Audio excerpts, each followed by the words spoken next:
garip yolcusuyam, yolumu azmışam ben. Keçtiğim her bir yollarda adımı yazmışam ben. Bir garip yolcusuyam, yolumu azmışam ben. Keçtiğim her bir yollarda adımı yazmışam ben. Xeyli vaxtı axtarıram yarımı, xeyli vaxtı axtarıram yarımı. Onu şirin xəyal ilə pərvazlanmışam mən. Onu şirin xəyal ilə pərvazlanmışam mən.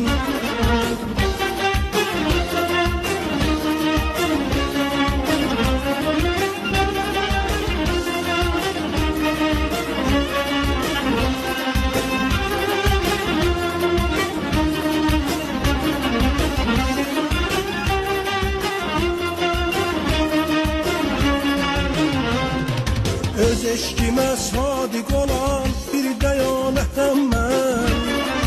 Hər əzaba sinə gələn yorulmaz qüvvətəm mən.